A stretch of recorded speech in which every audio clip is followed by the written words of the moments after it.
Hey, what's up, everybody? Welcome to the Championship Leadership Podcast. And today I am excited to be with Kim Constable. She's out of Belfast, and she's the owner of the Sculpted Vegan, now the largest online vegan bodybuilding company in the world.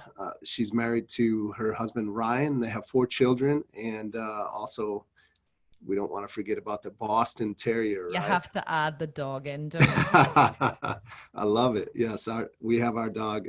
My last name is Bailey, and our dog's name is Bailey, which is maybe a little bit weird, but no, I love it. Yeah, you can't forget the dogs. So thank you so much for being here. I appreciate you. No, I am so happy to be here. Honestly, I absolutely, I love your work. So this is great for me. Yeah, let's hop right to it. Championship Leadership is the name of the podcast. So what comes to mind for you when you hear that? Like, what does that mean to you, championship leadership?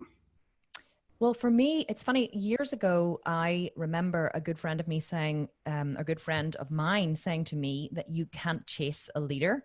And I never really understood what it meant at the time. And it was whenever I was actually launching a company in Belfast, and I launched several companies in Belfast and tried and failed, launched several companies in the course of my lifetime up until now, until I finally made one successful. And I remember her saying that to me, and I was kind of like, I really don't know what that means, but it always kind of stuck in my mind, you know, you can't chase a leader. And I suppose for me, I've always been a very natural leader. And I don't mean to be big-headed whenever I say that, and I don't mean to sound facetious, but I am the kind of person, you know, I'm an Aries. And so leader, I've always been, you know, the person who kind of rallied everyone around and championed everyone. And you know, if there was, you know, direction to be taken, I was the one to take it. I've never been afraid of branching out and being a leader. So I suppose, you know, championship, over here, that means something different. That's kind of like something to do with football over here, like the UEFA championship. Yeah. So championship leadership, I suppose for me, leadership certainly is about really stepping up to the plate and being prepared to lead, but being humble with it as well. I think that there's a great responsibility in leadership, and it's something that I don't take lightly, and it's something that I don't take for granted, and it's something that I recognize more and more and more as as my company grows, as my following grows, as the amount of, you know, people we welcome into our programs grows.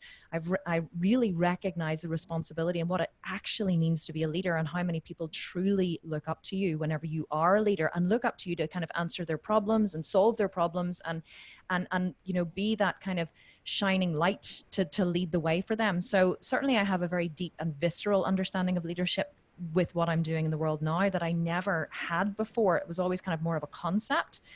Whereas now, you know, we sold 9,000 programs last year. You know, we have, you know, over 400,000 in our network now actually, you know, have downloaded programs from us, free and paid programs.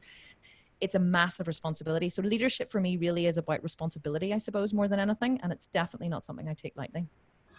Yeah, that's it. That's incredible that you've accomplished that you've done that over the last year. And it's just great to hear that you recognize the responsibility of it too, right? Because I think there's a lot of people in leadership positions today, at least I can speak for the people in leaders inside of the US, that sometimes they take it for granted, or they let it go to their heads, and more from a power position than from a responsibility of like, hey, there's a lot of people following, a lot of people watching your steps, your ways, and what you do and what you say, and how you interact and act and live. Mm-hmm. And so, yeah, it's refreshing to hear that, is what I'm trying to say. Come back to real quick, you know, you can't chase a leader. What could you maybe expound on that a little bit? And I think that, well, certainly what it means for me, or what I came to believe that it means, is that you either have a very natural leadership, you know, quality about you, or you don't. I think that, I don't know that it's something that you can teach. I may be wrong, but I think that, you know, someone who is a leader in their field, someone who is a leader in thought, someone who is a leader, you know, physically, or, you know, in any kind of endeavor, they're always going to lead. They're always going to be, you know, in one step ahead, one step in front, you know, thinking outside the box. You know, I actually had this today. I'll give you a story. I was chatting to my trainer, Mark, when we were training, and I was talking about how in the industry since I was the first person to ever launch a 12-month online fitness program. I was the first person ever. And I look for blue oceans. You know, I specifically look for programs that nobody else has created, and I create them so they're unique. Since I launched my first 12-month program, which was 3 years ago now, we did a beta launch. There are now, that I know of, there's now 3 12-month programs on the market. Yeah. And Yeah. so I remember I was talking to my trainer about it today, and I said, oh, it's really funny because, and I know, you know, I know a couple of the people, and he said to me, you know, he said, but Kim, he said, you're unique. They will never catch you. And I said, you know what? I know they'll never catch me. And I truly do, because I'll always be one step ahead, because what these people have done, or what I've seen the different people who've done, they've taken my business model and they've copied it. They've like, well, if this is working for her, then it must be a model that works, and therefore it's going to work for me. But what they don't realize is my business is so much more than the model. You know, it's so much more than just that it's a 12-month program with weekly live Q&As and a, you know, and a Facebook group and a, you know, and different bonuses. It's more than a model. It's the essence of who I am and what I do. And it's actually the leadership. This is why I love this topic, because it's actually how I lead my people, and it sounds like how I lead my people, like I'm Jesus, you know, but you know, I truly Right. them as my tribe, you know. Yeah. And Yeah, totally.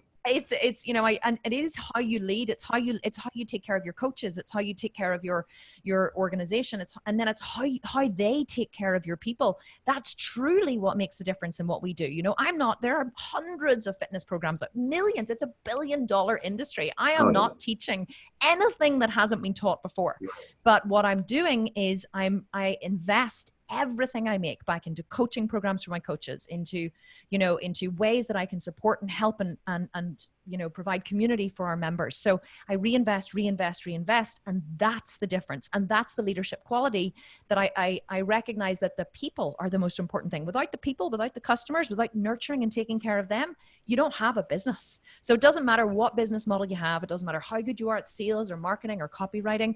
If you're not going to be a leader and stand out there as like the beacon of, you know, shining light, and don't even get me started on that, because then I'm perfect. They're like, oh, but she's vegan and she's this and she's whatever. And they're like, one day I put sugar in my coffee, and someone was like, oh, you take sugar in your coffee? And I was like, yeah. And she was like, but you're the sculpted vegan. I was like, does that mean I'm not allowed to take sugar in my coffee? Yeah. You know, so they hold you to a higher standard, you know, which isn't always based in reality, which is a whole different story. But I think that's truly what it, you know, that's truly what it is. I think it's, you know, people can copy your model. People can, you know, they can chase you. They can try and keep up with you. But if they're just chasing you and trying to copy and replicate what you're doing, and they're missing the special ingredient, which is the uniqueness that you bring to that special gift you bring to the world, as Marie Forleo always says, which is uniquely you, which is really what sets you apart and what truly makes you a leader, in my opinion. Yeah. Yeah. No. Yeah. Thank you for that. And really what I was hearing was kind of what you got into was like, you can't chase a leader, which really, you're always going to be chasing the leader. Like a leader leads and a leader's in the front. And if they're continuing to move and do what they do, and you're just there trying to copy or imitate, like you'll always be chasing. I heard a statistic yesterday. I was listening to a podcast that only 4% of online entrepreneurs, not even online, I think it was just entrepreneurs, 4% of entrepreneurs worldwide break the 7-figure mark. 4%. Wow. Yeah. I was really shocked at that, you know? So it really is, you know, but to break the 7-figure mark, you know, in turnover it does require an extra je ne sais quoi, you know, and quite often that's not in the business model, or, you know, how much you invest in Facebook ads, or certainly it's the amount of you bring to what you do, and the amount you allow yourself, the extent to which you allow yourself to be vulnerable, to be seen, to be 100% unapologetically you. And that's a confidence that you know, that you have to develop, I suppose, over the years, but it is something that a leader has that many other people don't have. I totally sound like I'm giving myself a rap here. I'm like, I don't want people to think I'm like, oh, I'm just like the best leader in the world. I'm not, but I do think about this stuff quite a lot. You know, I'm quite a deep thinker, and I love the philosophy behind it. So, but anyway. That's incredible. Yeah. Nothing. Yeah. I mean, you're just being certain in who you are and who you've been. And gets me into trouble sometimes, though, I can tell you. Yeah. Well, that's all right. That's all right. Like you said, I mean, I think part of what you're saying is like, you can't make everyone happy. And that's a big part of owning who you are, understanding and recognizing that. Right. Yes. 100%. Yeah. Well, tell us a bit more about you and how did you become the Sculpted Vegan, the Oh, put sugar in their coffee? yeah, it's put sugar in her coffee. It's the only spoonful of sugar that's passed through the whole day. But like, even if it wasn't, like I'm a professional eater. I honestly, people Yeah. are shocked at the amount I eat. Bodybuilders eat a lot. Like Oh yeah, constantly eating. no doubt. So you train, yes? I'm Yes. see from your Yeah. shoulders that you train. All I can see is your top half, but you can always tell someone who trains. So yeah. So how did I become the Sculpted Vegan? Interesting story. And I've actually told this story many, many times, but it is kind of my pinnacle moment where I was actually a yoga teacher. So I'd practiced Ashtanga yoga for many years, became a yoga teacher, became a very successful yoga teacher. And instead of just, teaching privately or teaching in studios, I did teach privately at home. I was the most expensive yoga teacher in Ireland because I've always valued myself very highly. And I was like, well, if you're going to come for yoga, I'm going to give you the best yoga experience you've ever had. So I was a private yoga teacher and I began to run big yoga workshops, Deyogatox, I call it. So detox yoga workshops, which is a niche that I went into. And again, I just looked for a blue ocean, something nobody else was doing, created a business around it. So I was a very successful yoga teacher, but I had always loved muscles. I'd always loved muscles since I was young, since I saw Linda Hamilton in Terminator 2. And I just decided she was a badass and I wanted to be like her. But I'd never really done anything about it. And I certainly didn't think I could build a business around it. But if you asked me, the way they always say, Nate, do what you love and you'll never work a day in your life, right? You're always told that, aren't you? Oh yeah. I was always like, oh, but all I love is muscles, and then I used to think, well, I don't even a PT. I don't train in the gym. Like I don't even go to the gym. How on earth am I going to make a business around muscles? I have to find something else that I love. So yoga was kind of second best, but like if you really go into the heart, to the core of me, what I've always truly loved is muscles. I just love people who are buff, I just have always loved it. So one day anyway, I was walking past the yoga mirrors in the mirrors in my yoga room, which is actually the room I'm sitting in now. It's not my office. And I was, this room has burst many businesses.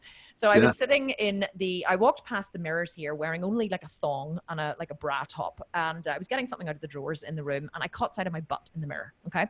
And as you catch sight of your butt in the mirror, I was 37 at the time. The sun was streaming in through the windows and, bikini season was nearly upon us. And I turned to look at my butt in the mirror as you do as a woman, Of course, and I was kind of like, I had this like moment of, oh my God, like it was beginning to look just like, it wasn't like an old woman's butt yet, but I could see that it was going that way.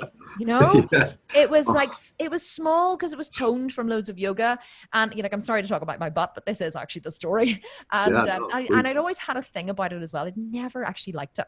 And so I looked in the mirror and I thought, oh my God. And I had this epiphany moment where immediately, like I had like a stimulus response pattern, like Pavlov's dog, stimulus response, see my butt, not happy, go on a diet. And I thought, I know what I need to do. I need to go on a diet. Just that quick, right? Yeah. But not only that, but it was like, that was my go-to. That's all I'd ever done to change my body. Look in the mirror. Oh, need to go on a diet, need to go on a diet. That's kind of a woman's default mode. Whenever she's not happy with something about herself, need to diet. So, and it's almost like I need to punish myself, like we're really into like self-flagellation. So but I looked in the mirror and I thought, hang on, wait a second, I can't go on a diet because my butt's actually already quite small. And to be honest, I was only eating about 1,200 calories a day. I was on, like, I prided myself on like living on this semi-starvation diet, skinny never, hunger, what was it? No, food never tasted as good as skinny feels. I remember saying that, like, a bit, that was like my motto, my mantra. Yeah. So I looked in the mirror and I thought, oh my God, I can't lose any more weight. If I lose weight, my butt is going to get worse. The skin is going to get saggier because nothing in there to hold it up. Right. So I had this epiphany moment and I was like, I know what I need to do. I need to fill it up with muscle because, you could fill it up with fat. People who are, who carry more body fat generally have more stretched, their skin is more stretched. So they don't have saggy, wrinkly skin. But whenever, the body fat goes, that's when the skin is wrinkly. And I thought, well, I don't want to fill it up with body fat. I'm going to fill it up with muscle. So I had downloaded a gym program, I think in January of that year, but I'd never done anything about it. And that day I went downstairs and I printed it out and I started in the gym the next day. And when I started in the gym, I realized this is where I was meant to be. Like I had trained in the gym over the years. I trained with a powerlifter years ago, but unfortunately after training with a powerlifter, I started looking like a powerlifter. I started like looking really bulky and that isn't how I wanted to look. I always wanted to look like I look now. So I started in the gym, I started training. I realized that this was what I wanted to do. I said to myself, you know what? I've always wanted to do a bikini competition and I'm just damn well going to train for one. So I hired a trainer. I started to train for a bikini competition and he said to me, I'll give you a plan. I can train you, no problem at all. He was a prep coach. And he said, but I've never trained a vegan. He said, I really don't know how to, train a vegan. He said, and I said, don't you worry. I'll do the nutrition part myself, because I owned a yoga detox company. I've been studying nutrition for 20 years. So I said, I'll do that myself. So anyway, I went home that day and I thought, you know what? I can't be bothered to sit and do my meal plans and work out my macros and calories and do all that. I'm going to go online. I'm going to, buy a program from a reputable vegan trainer, and I'm just going to follow their plan, because that'll just make it easier. I won't have to do the research myself, because I had 4 kids. I was busy, I was running my yoga business. So I went on the computer and I typed in vegan fitness, program, or vegan, fitness model. Nothing.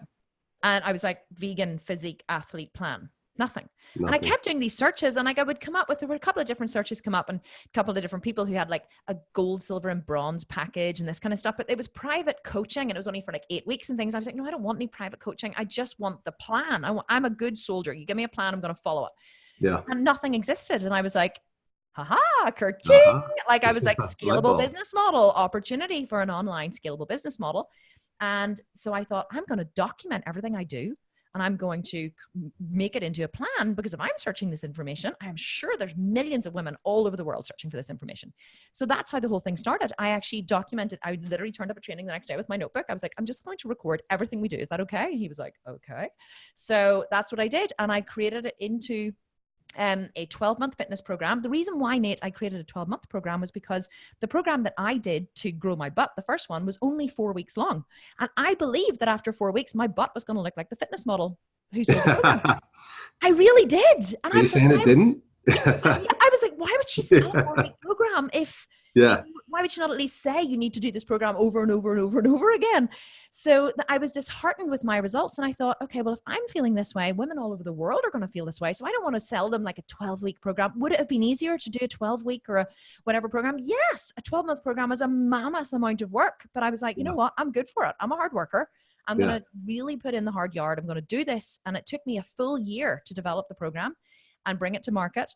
We launched in 2017 with a $52,000 launch. I did on my first launch. On my second launch, when I relaunched it again the next year, we made $260,000, and then just of this one program. And then in the third year, we launched it this year, we made over $500,000 in that one launch of that one program. Yeah. So, we kept growing and growing and growing. And this information is people want it, which is all from a saggy butt, right? Yeah. Saggy butt. Women do. Who knew? And you know what else? You see, the women who purchase my program, they have, or all of my programs, they have disposable income. They always say to me, right? People write to me on Instagram and they go, I love you because you're not one of those young things. I'm like, not sure if this is a compliment or not. So they see me and they know I'm not like 20 something who's naturally, elasticated in all the right areas. Like she's 4 kids, she's 40, she's, you can tell she's put in the hard work. She only started 3 years ago. So they go, maybe there's hope for me. And that's what the leadership is about. They look and they say, I have kids and I have a job and I am, look like her before photo. She did it in 3 years. I can do it. Yeah. So it gives them hope, and they have the money to spend because they're more mature, should we say. Yeah. And so it's a really good market. It's a really good market. And we're really making big waves, in the fitness world. Well, that's incredible. So you had the 12-month program and like, you got the 1 week shred program, which, when I saw that, I was like, only launched just that's a blue ocean right there. Like, what is the 1 week shred program? So let me tell you, right. So we launched the 12-month program. It's now an 18-month program, by the way. So the world's first 18-month program. We recently relaunched as the Sculpted Shred, an 18-month program. But then it's just funny. I actually created the 4-week shred because I was suffering from a massive cash flow crisis, massive cash flow crisis. Like I have never really been that successful in business. I've started and failed in so many businesses, but I am not a business person. I'm literally learning on the job. So I started the Sculpted Vegan and I had this one product that was selling for $1,000. We were running a lot of Facebook ad traffic to it, but I was spending like $30,000 to $40,000 a month on Facebook ads. Yeah, right. And in fact, more, I was spending $50,000 a month, so about £40,000. And it was, we were making a lot of money. Because it was a 12-month payment plan, they could pay up front or they could pay over 12 months. I was putting out a huge amount of cash every month, but I wasn't, not all the money was up front. It was compounding over 12 months. So I because I'd put all my eggs in one basket, so to speak, one day in June, and I overspent. I was reinvesting and I hired new staff and did stuff. And one day in June in 2018, I think it was year before 2017, I was on vacation and I looked at my bank account and I realized I had less than £1,000 in my business bank account. And my credit cards were maxed out. I had 45,000 on credit cards. I had, it was, and I was like, oh my God. If you're in business, you've been there. Like everybody, cash flow. They always say it's the killer of all businesses if you can't manage your cash flow. And I was like, I'd heard this. I was like, it's really good. It doesn't apply to me. Bum, let me tell you. So I nearly crapped myself. And so I was like, I need to create something to get me out of this. And so everybody kept saying, when are you going to do like a diet program? And I always listened to the market, Nate. I was like, what do the market want? The market wants, everybody wants to lose body fat, right? Everybody wants to get shredded. And what I do is I create programs that are insanely hard that really, really, really work, right? It's for a mindset. I market to that mindset. Is your inner athlete screaming to get out? So we have these, women who are 200 pounds overweight who join my program and go, I've wanted to be an athlete my entire life. This is my chance. I'm like, you go girl, you're welcome here. The minute you step into my program, you are an athlete. So I was like, what do they want? Okay. They want they want a diet. Let's create the most insanely hard diet. Let's make a massive promise. And I was like, I know what I'm going to do. I'm going to take my own prep that I had done that year, the last 4 weeks of my own prep, which like literally got me shredded to the bone, 8% body fat. I thought, I'm going to take those 4 weeks that I created with my trainer and I'm going to package that into a program. So I just took my training, packaged it into a program, sold it, $49, offered a $5,000 prize for first place. And that program, we're now relaunching it with a new program, updated, even more insane one in January. But that first program made me, I think, about $500,000. It was a $49 program. $500,000 over about 8 months. That's incredible. $49 program. So that's why we created the 4-week shred. And the reason why it worked so well was because 1, it hit a need. Everybody wanted to get shredded. 2, it was only $49. It was it wasn't a payment plan. It was just, here's right. It was a no-brainer. And 3, it had a $5,000 prize attached to it. So, if people, and so then once I realized people love the diets, I was like, well, let's give them a 12-week shred. And so we did a 12-week shred. But then everyone was going, it's too short. I want something longer, more sustainable. I was a 12-week shred. So we did the 12-week shred again. I think the 12-week shred, we launched it. It was a $200,000 launch. It was a $97 program. And then people were like, we want something shorter. Can you not do something shorter for Christmas? And I was like, okay, the 1-week shred. So I love it. You give them what they want, right? Yes. And then of course I get all the criticism, and then you get, not all, but of course you get people on your Facebook ads going, I can't believe she's selling this program, selling quick fixes. I'm like, sweetheart, I ain't making no promises. I'm saying you're going to lose fat and water. It's a quick fix. It's not a long-term solution. You want to get into that. You want to drop a dress size, get into that dress for Christmas. The 1-week shred is your jam. It's only $49. It's completely done for you. So so I'm like, I'm like, I only create programs that people want, right? Yeah. And my highest goal is not ruining people's health. So I'm really into, let's not ruin people's health. Let's do, a really hard program that's very safe and very, and it has lots of, exercise and lots of healthy eating. And that's what I do. I create programs that literally get, that really work. And that's why we sell so many of them, because, the results are insane. So that's why the 1-week shred came about. So we launched it just after Thanksgiving. We timed it really well. Oh yeah. We sold about 3,000 of them this month, I think. And they just love it. So that's great. Yeah. And I love creating programs. I love creating programs. Yeah. No, it's so simple. Like the formula. Well, it's not simple. It is simple. It's simple. It's not easy, right? Yeah. No, but people ignore it. People are like, how are you so successful? You know what I do? I listen to what people want. Yeah. And then I create programs for them, but I'm not afraid to make them work hard, because I'm not afraid of hard work. Right. And I make big promises. I'm like, lose up to half your body fat in 4 weeks. And people are like, really? I'm like, yes, if you work hard enough, you could. I'm not in that, but I'm going to give you $5,000 if you win. And I'm going to get, so I'm not afraid to make people work hard. I'm not afraid to make a promise. A lot of people are like, oh, this is my Get Fit in 4 weeks program. I'm like, what does that even mean? That's not measurable, whereas I am very specific with the program, with the promise, with the, what they get out of it. And then we nurture them the whole way through. And we give them support 24 hours a day with our, team of experienced coaches. And we nurture them and we love them through the pain. And then they come out at the end of it and they're like, holy crap, I am a warrior. I cannot believe I survived that. And so And after surviving something hard, they feel good. Are these programs just for women? No. Well, you know what? They started out as just for women, but we have an enormous male community now. So much so. Yeah. That, and this sounds like, I'm like, this is like me just selling my I'm really sorry. This is really sounds like you get it. It's great. And I haven't meant it to be a sales pitch at all. It's more just, I suppose, showing what's possible with I'm the one asking the questions. So yeah. Yeah. And I love talking about the numbers. People are like, oh, you're always bragging. And I'm like, I'm not bragging. I'm giving you the bloody numbers to show you what's possible. Right. It's just a number. Yeah. I don't hide behind things. So the 4-week shred that we're launching in January, I actually have created it for males, men and women. So here's what was happening. We were getting loads of women joining the program and enrolling their husbands into doing it with them. Okay. And so they were like, can my husband join? Can my husband join? So we had like an enormous amount of men do the 12-week shred. So I was like, why not just like open this to men and women? So I created a female plan and a male plan. So there's meal plans, shopping lists, recipes, whatever for females. And then I changed all the quantities for men.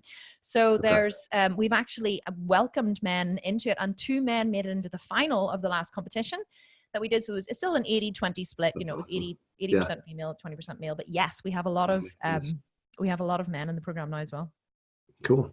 All right. Well, let's talk a little bit about, we all have turning points, critical moments in our life where, we're like, it's kind of like this fork in the road where you could very easily went left, that path that a lot of others would tend to go down to. Maybe it's this, what people would see as the safe road to travel. And then there's this path to the right that is a little less traveled, or a lot less traveled. And it is the path that you've gone down. But it takes courage, right? As a championship leader, it's not only having the vision, but the courage to actually be decisive and act on that vision.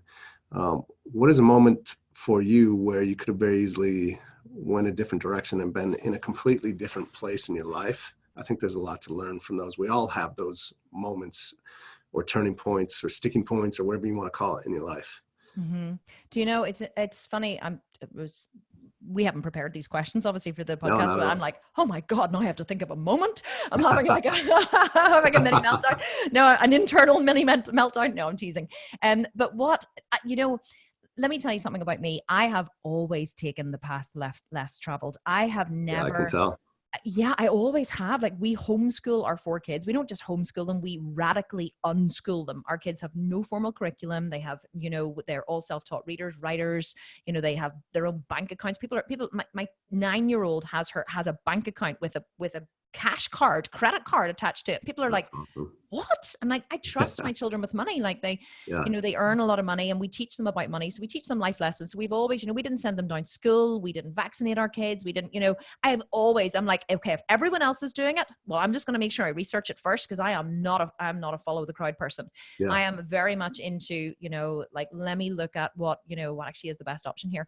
So I suppose, but I don't have a lot of fear over making decisions and going down the path less traveled. I suppose the one that sticks out in my mind recently is last year I hired a guy on Upwork to make a video for me. Now, I recognize talent because I am the kind of person who is an insanely hard worker, and I have very high standards. I'm very pernickety, but I also work off my own bat. Like I'm like, if you give me a job to do, don't micromanage how I do it. Just leave me to do the job. I'll come to you if I have questions, but otherwise I'm gonna do an insane job for you. So I'm that kind of person. So I tend to recognize those qualities in other people. So last year, I hired this guy on Upwork to create a video for me, and I hire very much on instinct whenever I hire. And so I hired him to create a sales video, and it was really expensive. He was charging me like $4,000 for the video, and I was like, okay, no, it's for the launch. It's going to be good. It's whatever. So anyway, so I sent him all the footage for the video, and he had this video for weeks and weeks and weeks. And I was like, I don't know what I'm going to get here. And so whenever he sent it to me, I was absolutely blown away by it. Blown away. I actually sent him a $500 tip on Upwork because I was so blown away by this video. It was insane. So I started hiring him to do videos for me regularly. He was a freelancer. Started hiring him to do videos for me regularly. And, he was not the cheapest in the world, but he just understood video. And I really began to realize that the power that we say power here in Northern Ireland. Nobody understands me in America. It's the power. So sometimes I sound very Okay. American. Sometimes I sound so I really understood the power that videos have to sell. And I knew that that was the way that I wanted to take my business forward. I've always had a very high standard in terms of branding and video content and quality. And so after Mark had been working for me for a while, or, you know, creating videos for me, I said to him one day, I was trying to hire a full-time video creative director to come and work for the company. And I said to Mark, and I said to him, would you help me to find someone if I send you their show reels and things? So I kept sending him these show reels, and he was like, no, oh my God, it's horrendous. Oh my God, it's crap. Oh my God, he doesn't understand this. He doesn't understand that. So I was like, Mark, help me out of here. Like, I really need to find somebody. So then I just called him one day and I was like, okay. And I actually WhatsApped him and I was like, I have a question to ask you. He was like, what? And I was like, how much for you to come work for me full time? And he was like, really? And I was like, yeah, just like hit me with the number. How much? Yeah. And he was like, no, I don't think I could go in. I don't want to go into full-time employment. I'm a freelancer. And I was like, come on, just hit me. So anyway, he hit me with this number that made my eyes water. And I was like, like heart palpitations. But I was like, you know what? I could not afford it at the time. Not even going to tell you what it was, but I could not afford it at the time. Did not have the cash flow in the business to afford it. And I sat there. I remember sitting in the car the day that he gave me the number, and he was like, but I swear to God, he said, you know, we agreed in a 3-month trial period. And he said, I swear to God, Kim, he said, I am so invested in you. I'm so invested in where you want to go. I'm so invested in the company. I swear together we will make something great. And I was like, okay, let's do it. And I remember driving to the gym and I was like, oh my God, what have I done? I can't even afford this. I can't afford this. You know, I was like, I'm going to have to find the money. I'm going to have to find the money. And I did. Like, Mark, he's worked for us now for like 12 months. So I think that was I use that as an example because it was terrifying for me to commit to that amount of money every month when I didn't have the cash flow. But what I was committed to, Nate, was finding the money. I was like, I will create whatever I need to create. Like, I have juggled my tax account. I have juggled the business account. I have juggled, you know, I have juggled so much, you know, in order to get where I am. And I just remember making that commitment. And it's one of the things that I teach a lot of, you know, entrepreneurs who come to me and they ask me for advice and they say, I'm not sure about this. I'm not sure about that. And I say to them, you need to find this, you need to invest in this. They're like, oh, but I can't, I don't have the money. And I can't because I can't do this. And all I ever hear is I can't. And I've always looked for, I can't. How can I is what I've always asked myself. How can I? And I knew that I would do whatever it took to find that money. Whatever it took. I never make stupid decisions, but I knew I would do whatever it took because I believed in what he could do and help create for the company. And he now is obviously full-time. He does all of our Facebook ads. He does all of our promo ads. And since he came on board and started, Facebook they love video ads. If you just grab it. And right. Our cost per conversion came down. So it was costing us about £220 to make a sale on a $1,000 program. It came down to £130 after we took Mark on. Yeah. We made an extra £100, which is about $130 per sale. And we were making 2 to 4 sales a day, minimum 2 up to 6 a day after Mark came on board. So we were making an extra £200 to £600 per day. And he paid for himself, you know? Yeah, so you have to really look at the numbers and you have to go with instinct and you have to invest. But that was a big one recently that I had where I was just terrified to make the decision. That's a perfect example. Yeah. I mean, you definitely listened and it's, you know, it's scary in that moment. It's like a big number. You knew it was going to be a big number and you're like, oh, yep, that was a big number. And yes. You kind of know, like, just, I have to do this. And there's a lot of people it's just good to hear those things because we all come across those moments, and those that are willing to make those decisions in those moments are the ones that win for sure. You have to make the distinctions. You have to know where, like, I had a big opportunity recently I was going to hire a big PR company in America, and they were like multiple 6 figures a year to hire. And I actually had made the decision to hire them. And then I came home and I evaluated and I said, you know what? I don't have the time nor the inclination to go to America to do free media, to appear on TV shows, because I want to push my brand in America a lot more. We sell 70% of our programs in America. Yeah. So I wanted to build my own persona in America, but I had to really evaluate it. And I was like, you know, spending money on, you know, on the team, on my creative team, on Alan, who's my, you know, head of tech, and he does all our design and development, and Mark, that's money where I can see the return. I know that he's creating Facebook ads, Alan's creating programs and ads and graphics, and that's bringing in a direct return. media in America, you know, where I'm going to like go on like Good Morning America or, you know, or the Dr. Oz show, or I don't even know the names of the shows in America, but I've heard them bandied around. Yeah. But that isn't, I can't see the direct return on that. So it's knowing where to invest. And I've made a couple of bad investments as well. Like I invested money recently in something and I was like, it was a wing and a prayer. I could afford to lose the money, but I wanted to see would it pay off if I did it. It didn't pay off. It was about 18,000. I lost $18,000. But I was like, okay, I can afford to. I just wanted to see would it pay off. So I think you have to be strategic with your decisions and only invest in areas that you can see are actually going to bring you a return, and don't invest in areas that where you're not going to be able to see the return if you don't have that money to burn. And that's the biggest, I think that's the biggest distinction people have to make. Yeah, absolutely. As we wrap this up, what are one or two things that you could leave with the listeners that could help them move forward today, like take and implement and put it into action today? One of the things I teach, and it comes across in business, in the gym, in fitness, with your parenting, anything that you want to achieve in life. People ask me every day and they say, you know, Kim, how are you so motivated? And I say, I'm not motivated at all.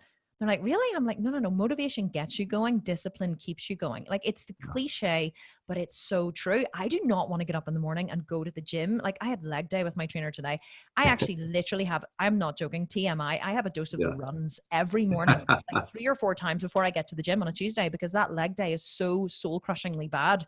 Yeah. You know, I don't want to go there on a Tuesday, but I kind of do, if you know what I mean. But the discipline of going, like I get up every morning at 5 and I'm on that Stairmaster by 6 a.m. to do my cardio. Do I want to get on that Stairmaster at 6 a.m.? No. But do I get on it because it's achieving a higher goal? Yes. Yeah. So I think one of the things that people are lacking in this world, well, 2 things, if I may. The first thing is they lack the discipline to see through their goals. They're all motivated when they start and they get so excited. And then once it turns into work, which it always does, then they think it should be easier than this, and then they give up. So they lose the discipline to keep going. Second thing I want to say is something that I heard somebody repeat, Rachel Hollis from Girl Stop Apologizing said recently on stage, was she said, you know, people think that because it's hard, they're on the wrong path. They think it should be easier than this, you know? And people see me running this big internet company and having this fabulous body. And they're like, you know, oh, you know, I would love to have your life. I'm like, really? You would not, I promise you. Yeah. You know, so they think that because it's hard, and I work, they're like, you know, I can't believe what you've done in 2 years. I'm like, I started 7 years ago. I'm a 7-year overnight success. So they don't see how much work it takes. And they think that because it's really, really, really hard, that they're doing the wrong thing, or they're on the wrong path, or they're whatever. It is hard, as you know. It's hard, it's tough. And if it's hard, it means that it's work. And yes, it's work with joy, but it's still work. So have the discipline to keep going. Recognize it's going to be harder than you ever thought it was going to be, but everything that you want is on the other side of that hard. And if you can just keep going and get through the dip, you will get out the other side, and it definitely will get easier. Absolutely. Yeah. Powerful. Thank you so much for sharing those. And how can we find out more about you? How can we follow you and what you have going on in your world? Well, we are launching, like I said, I was giving it a big push earlier, the new 4-week shred program starting in January. January 1st, we're launching. Competition starts 13th of January. We have an $18,750 prize fund. We're giving cash prizes from 1st, 2nd, 3rd, 4th, and 5th.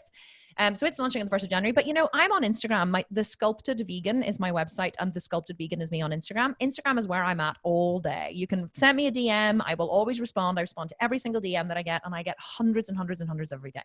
So it's one of the things you'll always find out about me. And again, it's that leadership thing we were talking about earlier. I say, you know, people go the extra mile. When I do videos on my Instagram, I write captions on them, because there's people who watch them on silent and there's deaf people who follow me. So I always write captions. Does it take an insane amount of time? Yes. But you know what? Do it. You know, if someone sends you a DM, respond. If someone writes a comment on your post, respond. If someone takes the time to interact with you, at least you have the good manners to interact back. So I think people miss this. They miss this communication. Big time. So that's where you can find me on Instagram. Just had a wee rant there while I was telling you. But you can find me on Instagram, The Sculpted Vegan. Send me a DM, say hi. Tell me you loved the episode, like repost the episode, you know, post it on your timeline and I'll repost it on mine, and we'll all spread the love, and it'll be great.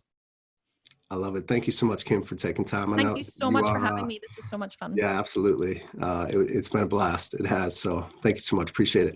You're welcome. Thanks, Nate.